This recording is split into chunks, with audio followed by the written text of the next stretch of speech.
Mais uma semana, um mês e um trimestre chegaram ao fim, e esta semana foi uma montanha-russa para as bolsas com a divulgação de vários dados interessantes, e neste vídeo eu vou te mostrar aí um breve resumo de toda essa bagunça. Mas antes de irmos para os dados, se você ainda não é inscrito, se inscreve aqui no canal e também já deixa o seu like. Bom, vamos lá, vou começar aqui com um breve resumo da semana, depois eu mostro aí os destaques de setembro. Nesta semana o Ibovespa encerrou em queda de 1,5% aos 110.036 pontos, já o dólar avançou 2,8% aos R$ 5,39. E o petróleo Brent, que é referência para a Petrobras, terminou a semana aí operando na casa dos $85. Olhando ainda para o Ibovespa, nós tivemos aí como destaque nas maiores altas o Magazine Luiza, subindo mais de 10%, e nas quedas, o maior destaque foi da Rede.D'Or, caindo mais de 13%. Nessa semana, além de medo de uma recessão, guerra na Ucrânia e também um pacote econômico ali no Reino Unido, o mercado aqui no Brasil refletiu às vésperas do primeiro turno das eleições presidenciais que acontecem neste domingo. Mas voltando aqui, no mercado americano o cenário de queda se repetiu,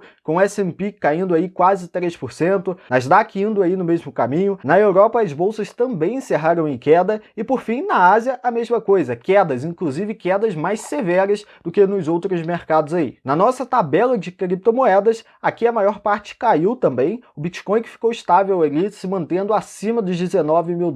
Nesta semana tivemos a divulgação aí de vários dados legais, incluindo índices de inflação aqui no Brasil e também nos Estados Unidos. Eu vou começar aqui com o Brasil. Saíram os dados do IPCA 15. IPCA 15 é uma prévia da inflação e este indicador mostrou uma deflação de 0,37% em setembro, um resultado melhor do que o esperado, e no ano a alta é de 4,63%. Também teve a divulgação do IGPM, a famosa inflação do aluguel, e aqui nós também vemos uma deflação, neste caso uma deflação de 0,95%, um resultado também melhor do que o esperado, e com isso o índice passou a acumular alta de 8,2% no ano. Por parte do Banco Central nós tivemos duas divulgações, a ata do Copom da última reunião ali, que manteve a taxa Selic em 13,75% ao ano, e também o relatório trimestral de inflação, começando aqui com a ata do Copom. Essa ata reforçou aí o tom duro do Banco Central contra a inflação. O Banco Central não vai descansar enquanto não resolver esse problema aí por completo. Essa ata também reforçou ali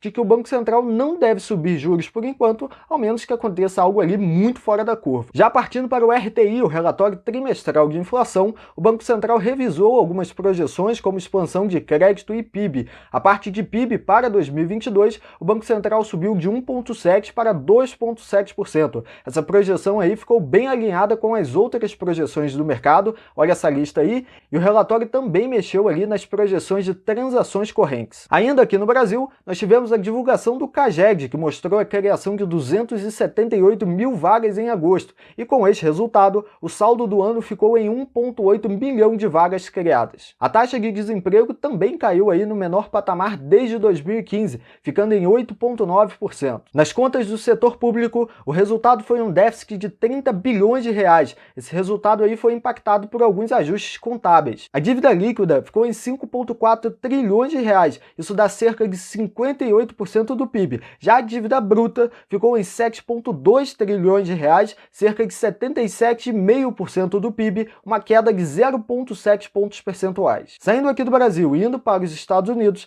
lá teve a divulgação do PIB e o resultado foi uma queda de 0,6% no segundo trimestre de 2022, e isso confirma a recessão técnica. Vale lembrar que os Estados Unidos ainda não está em uma recessão prática, a economia está muito aquecida ali, mas tecnicamente olhando para indicadores, eles tiveram 2 trimestres seguidos de retração do PIB e isso caracteriza uma recessão técnica. Alguns dirigentes aí do Fed disseram inclusive que uma recessão não vai impedir no combate de inflação. Inflação essa que continua dando um couro. Lá nos Estados Unidos também teve a divulgação aí do PCE, que avançou 0,3% em agosto e o núcleo avançou 0,6%. Isso inclusive reforça ali a necessidade do Fed continuar subindo os juros nos próximos meses. Na Europa a inflação também continua a todo vapor. No bloco a inflação alcançou 2 dígitos, ficando aí em 10%. Na Alemanha a inflação também subiu bem por conta da crise energética e esse é o resultado do ESG. E até pegando esse gancho aí de inflação,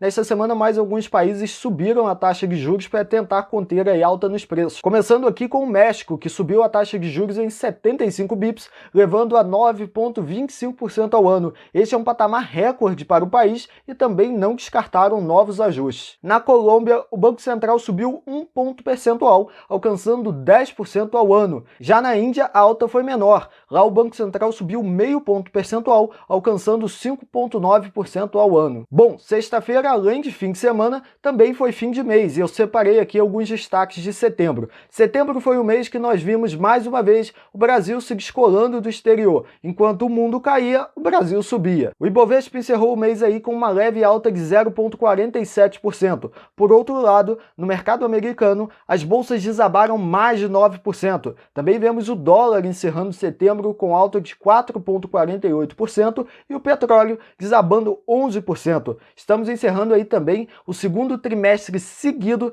de queda nas bolsas americanas, algo que não acontecia desde 2009 com o S&P e a Nasdaq. Para as criptomoedas, esse foi um mês misto. Nesta tabela aí, nós vemos o Bitcoin caindo 3%, o Ethereum caindo 14%, mas por outro lado, nós vemos Ripple avançando mais de 46%. E na parte do Tesouro Direto, nós tivemos títulos pré-fixados avançando 1,5% e mostrando aí os efeitos da marcação a mercado. Inclusive, se você não sabe o que é marcação a mercado, eu vou deixar um vídeo linkado aqui em cima. Os mercados, de uma forma geral, fizeram aí em setembro ajustes nas expectativas de juros maiores nos Estados Unidos por conta da inflação alta e também ficaram ali de olho na recessão global. O Fed bateu ali na tecla várias vezes de que eles vão fazer o que for preciso para levar a inflação de volta à meta e, infelizmente, o custo disso é uma desaceleração econômica. Alguns outros pontos também acabaram impactando aí os mercados, como, por exemplo, a guerra na Ucrânia